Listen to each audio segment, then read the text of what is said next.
Panorama group, जो सोचता है वो करता है। आज के इस पत्रकार सम्मेलन में आप सभी का स्वागत और अभिनंदन है। नववर्ष की शुभकामनाएं तो हम लोग आप लोग को दे ही दिए हैं, लेकिन आज फिर से एक बार नववर्ष की आप लोग को फिर शुभकामना हम देते हैं, क्योंकि नए वर्ष में आज प्रथम पीसी है, इसलिए आप लोगों को नए वर्ष की शुभकामना भी देते हैं। इस सत्याग्रह को डाइवर्ट कर दिया जाता है और हिंसक बनाने की कोशिश की जाती है अपने समर्थकों के द्वारा, लेकिन सबसे बड़ा सवाल कि गांधी मैदान जहां प्रतिबंधित है वहां पर जाने की, प्रदर्शन करने की और प्रदर्शन के दौरान लाठीचार्ज और लहूलुहान छात्र और छात्राएं, इस सबको बड़ी गंभीरता से देखने की आवश्यकता है। इसमें सत्ता संरक्षण की बू आती है। लग्जरियस वैन किसके? सत्ता संरक्षित कारपोरेट जगत उस संस्थान को मंथली कितना फाइनेंस कर रहा है? एक पूर्व सांसद जो भारतीय जनता पार्टी के हैं, उनकी भूमिका क्या है? हम शुरू से कह रहे हैं, ये जो पात्र है बाजारू शिखंडी जो है, वो पूरे तौर पर भारतीय जनता पार्टी का बेबी प्रोजेक्ट है। भाजपा सीधे नहीं लड़ती, अपने लोगों को कई रूपों में खड़ा करती है। उसका एक नमूना है जहां बिहार अपराध से त्राहिमाम कर रहा है, पुलिस की तत्परता वहां दिखनी चाहिए, वहां नहीं दिख रही है। बिहार में अपराधी बेलगाम 156 से अधिक हत्याएं हो रही है, वहां पुलिस की भूमिका नहीं दिख रही है। हमने जब कल निर्णय लिया कि संवाददाता सम्मेलन कल किया जाएगा, तो मैंने देखा पुलिस की सक्रियता कि अपनी बेबी प्रोजेक्ट को दिखाने के लिए उसको उठा लिया गया भोर में ही, और फिर उसको बेल भी हो गया। ये बात समझनी पड़ेगी, पूरे मामले में छोड़ भी दिया गया। तो सत्ता संरक्षित एक किरदार पूरे आंदोलन को, सत्याग्रह को कमजोर किया। और ये सत्ता संरक्षित जो बाजारू शिखंडी है, इसमें पूरी भारतीय जनता पार्टी की भूमिका साफ साफ दिखती है। पूरे उसके जब लग्जरियस वैन जिसमें एक्टर लोग थकने के बाद आराम करते हैं, मसाज लेते हैं एक्टर्स लोग, वही वैन है ये।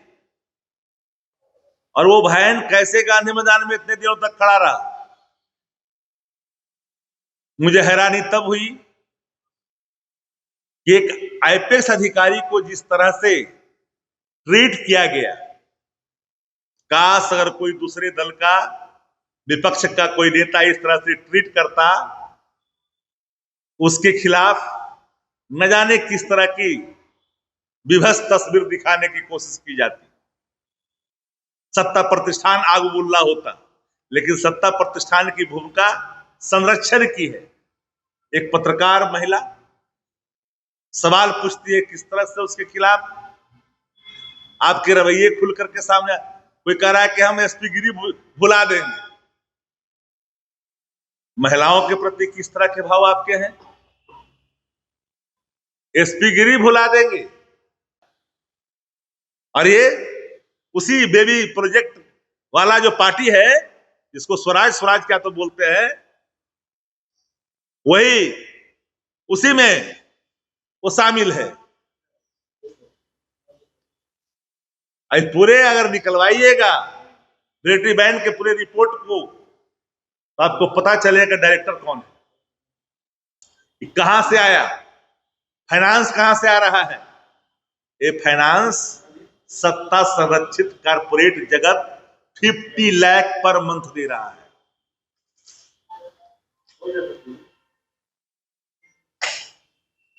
और कोई बात है तो बोलिए। आप लोग संतुष्ट हैं? मुख्यमंत्री जी ने कुछ नहीं। मुख्यमंत्री जी ने कहा है आज जो लालू प्रसाद यादव ने ऑफर दिया है उसको उन्होंने ठुकराया। उन्होंने कहा कि हम अटल बिहारी वाजपेयी के समय से भारतीय जनता पार्टी के साथ है और उन्हीं के साथ है। इस तरह की बातें वो लोग अटल जी के साथ मास्टर अटल जी के साथ वो मंत्री रहे। 2015 में राजद के साथ आए, अटल जी के साथ मंत्री रहे। 2022 में फिर राजद के साथ आए। उधर जाते हैं तो 95 का पुराना नाता हो जाता है और इधर आते हैं तो 74 का पुरातन नाता हो जाता है। सवाल वो नहीं है, सवाल साफ है कि माननीय मुख्यमंत्री जी को खुद पता नहीं कि मैं क्या बोल रहा हूं, तो वही पढ़ते हैं जो स्क्रिप्ट लिख करके दे रहा है। सबको पता है कि जनता दल यू को एलिमिनेट करने के लिए भारतीय जनता पार्टी ने पूरी तौर पर सारी बातें तैयार कर रखी है। आप लोग को ही पता है, सब लोग जानते भी हैं, बताने की जरूरत नहीं है। शिवसेना के एक सांसद ने साफ शब्दों में कहा कि 10 MP जदयू के साइड लाइन लगा दिए गए हैं, भाजपा के खेमे में कर दिए गए हैं। और ये बात आज न कल खुल जाएगी, कहीं जाने वाली नहीं है, खुलेगी। क्योंकि सब लोग को इस बात का अंदाजा है कि माननीय मुख्यमंत्री श्री नीतीश कुमार जी का राजनीतिक कैरियर अब समाप्त हो चुका है। इसीलिए समाप्त हो चुका है कि वो होशमंद अब नहीं रहे। उनके चट्टे बट्टे शासन चला रहे हैं। 4 गो लोग हैं, 2 गो यहाँ है, 2 गो यहाँ है, बाकी रिटायर्ड अधिकारी है। बड़े पैमाने पर खेल हो रहा है बिहार के अंदर में, और इस खेल में पूरी शासन व्यवस्था लगी हुई है। आप जो सवाल किया, माननीय मुख्यमंत्री जी बिहार के मुख्यमंत्री हैं जरूर, पर नीतीश जी नहीं रहे। Once upon a time there was a Nitish Kumar. पर लोग पूछता है कि भैया ये नीतीश कुमार, दोनों में अंतर है। नहीं है, अचेत हो चुके हैं, उनको खुद पता नहीं कि मैं क्या बोल रहा हूं, क्या कह रहा हूं। लेकिन 2005 के बाद जो बात उन्होंने कही है, ये अपमान किया है एक तरह से, और हम इसको हर मंच पर ले जाएंगे। और इस पूरे मामले की जांच सिटिंग जज के देख रेख में होनी चाहिए। बीपीएससी जो बिहार के माथे पे कालिक पोतने की कोशिश की है लगातार, बीपीएससी के अधिकारी क्या बोल रहे हैं, नहीं होगा, ये नहीं होगा। शुरू में कहा कुछ नहीं हुआ, फिर आपने उसको री किया। मांग क्या थी? दलील देते हो कि आंगनबाड़ी का बेटा बन गया। अरे दलील देते हो, किस बार का दलील देते हो? जिस बार में आप जरा ध्यान दे करके देखो, दलील मत दो। ये दलील वाली कहानी नहीं है, ये कहानी बड़े पैमाने पर लेन देन का है। सीधा मैं चार्ज करता हूं सरकार को कि संरक्षित बिना ये संभव नहीं है। अपराधी मामले पर चुप्पी साधते हो, मानो बिहार में कोई सरकार है जी? सरकार नाम की चीज दिखती ही नहीं है। भारतीय जनता पार्टी ने पूरे सीएमओ को अपने कब्जे में ले लिया है। जिस समय बता रहे थे 2005 के बाद सुंदरता की बखान कर रहे थे, उस समय एक आपस उप मुख्यमंत्री वहां खड़े थे। हमको लगा कहीं इनकी सुंदरता पर ध्यान इनकी नहीं चली गई। क्या बोल रहे भाई? अब महिला विधायक आदिवासी समाज के आने वाले के साथ बोल दिया आपने। आप कहां बकस रहे हैं? आप भूल जा रहे हैं। क्या ये सत्य है क्या कि माननीय मुख्यमंत्री जी का चेतना नहीं बचा? क्या कोई भी स्वस्थ मानव इस तरह की टिप्पणी कर सकता है? नहीं कर सकता है। इसलिए हमने कहा अब स्ट्रीट मार्क का लीडर को आप आगे करके आप चाहते हो कि भ्रष्टाचार को, एक गैंग को हम संरक्षित करें। ये क्या है? स्ट्रीट मार्क का ही लोग न है जो बैठे थे, बेबी प्रोजेक्ट वाले। ये दूसरा कौन था? बिहार की जनता पांडे प्रशांत किशोर जी को जानता है। इसका प्रादुर्भाव कहां से हुआ? गुजरात से हुआ। पहली सीढ़ी गुजरात है, वहां से इस व्यक्ति का प्रादुर्भाव हुआ। और ये व्यक्ति जहां जहां देश में गया है उन दलों को कमजोर करके भारतीय जनता पार्टी के लिए ही काम किया है। ये तो डाटा लेता है, डाटा बेचता है। और ऐसे व्यक्ति को भारतीय जनता पार्टी ने खड़ा कर करके पूरे सरकार के खिलाफ सत्याग्रह जो खड़ी थी, अव्यवस्था के खिलाफ, अराजकता के खिलाफ, भ्रष्टाचार के खिलाफ, बीपीएससी में धांधली के खिलाफ, उसको अलग आपने चेंज करने की कोशिश की। ये विधुर कौन है? ये कौन है विधुर? ये जो देखेंगे, इसकी फोटो मैंने दिखाई नीरज की, उसकी दूसरे पत्नी के साथ बिजनेस पार्टनर है। जान लीजिए। बल्कि अंतर्राष्ट्रीय प्लेटफार्मों पर बीपीएससी अभ्यर्थी का मुद्दा लगातार उठ रहा है। यह अभ्यर्थी की मांग री एग्जाम, और री एग्जाम हुआ नहीं। सत्याग्रह की शुरुआत हुई थी गर्दनीबाग से। कोई सूद नहीं ले रहा था। अभ्यर्थियों की ही मांग पर नेता प्रतिपक्ष आदरणीय तेजस्वी यादव जी पहुंचे थे। आप सब इस बात को जानते हैं। और नैतिक समर्थन दिया था कि अभ्यर्थियों की मांग जायज है, री एग्जाम होनी चाहिए। प्रथम दृष्टया साफ दिख रहा था कि बड़े पैमाने पर धांधली हुई। बाद में स्वीकार भी किया बीपीएससी ने और एक परीक्षा केंद्र को रद्द किया। पूरे मामले में बीपीएससी ही नहीं, कोचिंग संस्थान से लेकर के बीपीएससी इंक्लूडिंग प्रशांत पांडे को अलग नहीं रख सकते। कोचिंग संस्थानों को किस आधार पर बीपीएससी ने बुलाया और बुला कर करके बात किया? जब री एग्जाम की बात कर रहे थे अभ्यर्थी, तो नॉर्मलाइजेशन की ओर ध्यान को भटकाने में कोचिंग माफियाओं की बड़ी भूमिका रही।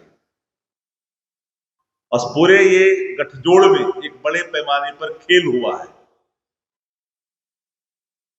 अगर तफ्तीश हो, इसकी सीबीआई जांच हो,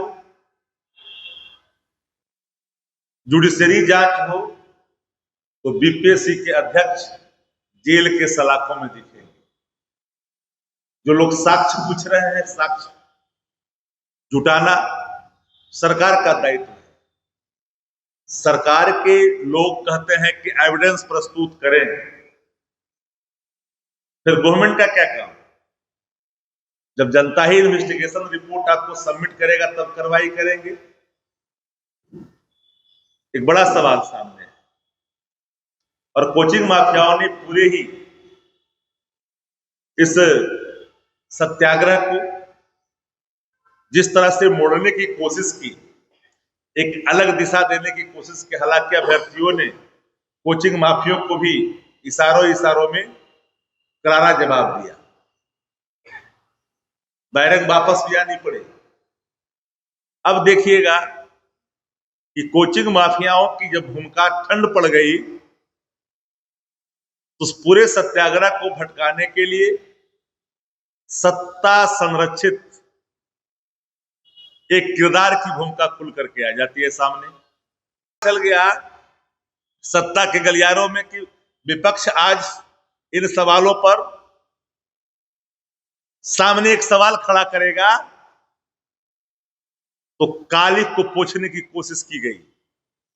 और हम पहले ही कह रहे थे कि जो दिखावटीपन चल रहा है, दिखावटीपन है, कुछ नहीं होगा, ये कहीं नहीं जाएगा, जाएगा बैरंग वापस आएगा।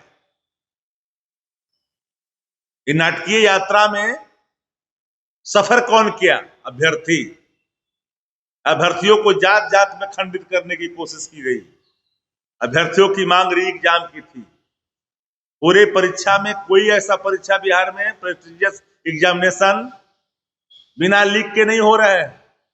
कौन जिम्मेदार है? बड़े पैमाने पर खेल है। गैंगमैन को जो क्वेश्चन पूछा जाता था उस तरह के सिंपल क्वेश्चन आए थे। पूरे बिहार में जितने सेंटर थे सब में देखिएगा कि कई तरह के मैनेजमेंट की बात, चर्चाएं चारों तरफ हो रही है। फिर पता चलेगा कि एक रूम लगातार सीरीज बाई सीरीज चीजें निकली। लेकिन सबसे बड़ा सवाल कि आप देखेंगे कि इस पर प्रतिक्रिया माननीय मुख्यमंत्री जी ने नहीं दी आज तक। मुझे हैरानी हुई, इतने दिन प्रदर्शन के हुए मुख्यमंत्री ने एक शब्द नहीं बोला।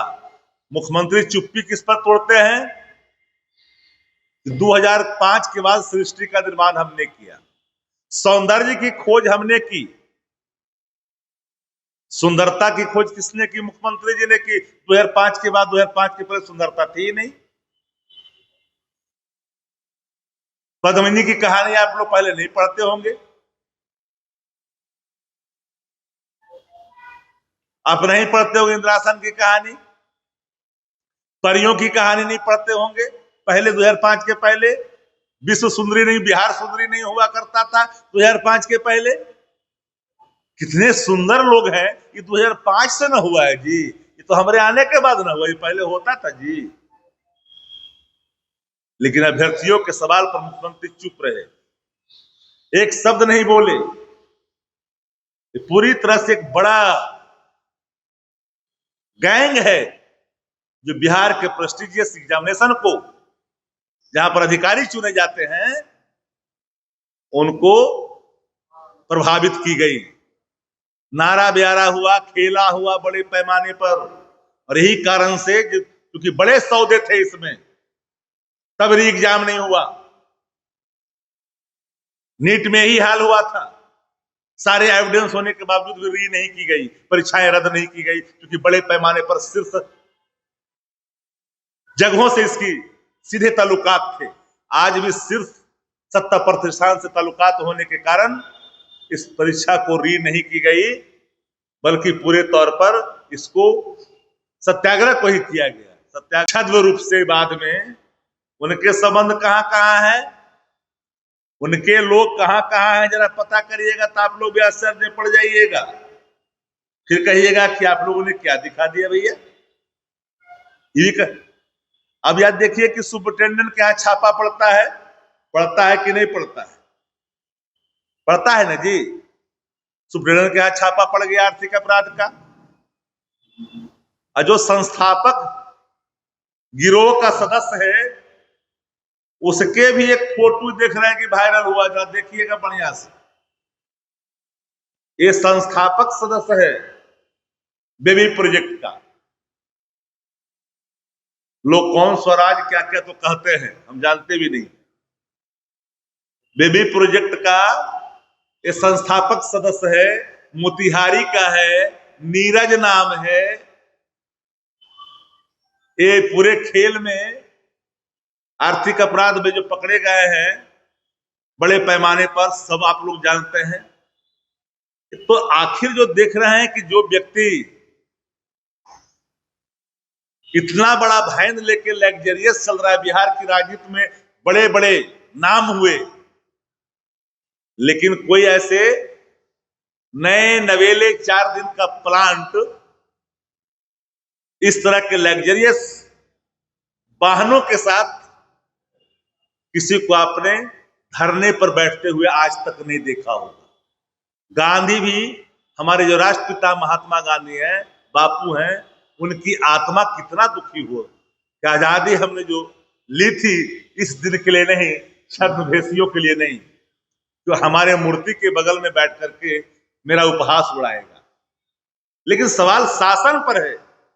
शासन की भूमिका पूरे तौर पर साफ दिखा गया है। संरक्षण का कलेक्टर थप्पड़ मारते हैं अभ्यर्थी को, लेकिन एक एसपी को एसपी गिरी दिखा देंगे, इस पर कोई कुछ नहीं बोलता। हमने सुबह से देखा। तो हम आज इसलिए आप लोग को कहे कि आप देखिए पूरे प्रकरण में माननीय मुख्यमंत्री जी की चुप्पी। आपराधिक घटना पर तो कुछ नहीं बोले। 156 से अधिक घटनाएं आपराधिक बिहार में घट गई। निकलना मुश्किल हो गया है। शासक अचेत हैं, मुख्यमंत्री जी रिटायर्ड हैं और रिटायर्ड अधिकारी पुलिस विभाग को अपने जूते के नोक पर चला रहा है। मजाल नहीं कि एक भी अधिकारी उसके मर्जी के खिलाफ कोई किसी के खिलाफ एक्शन करे। यहां तो कार्यकर्ता बनाने की कोशिश की जा रही है पदाधिकारियों को। सत्ता प्रतिष्ठान का कार्यकर्ता बनाने की कोशिश की जा रही है पार्टी का।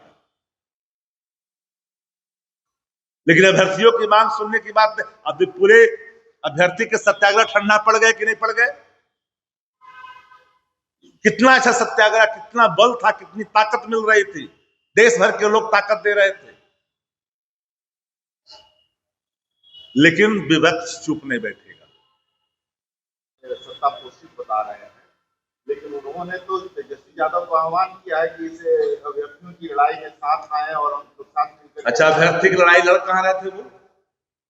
अभ्यर्थियों की लड़ाई लड़ने के लिए सबसे पहले नेता प्रतिपक्ष तेजस्वी जी उतरे, उनकी मांग पर, और यह भी कहा कि इस लड़ाई को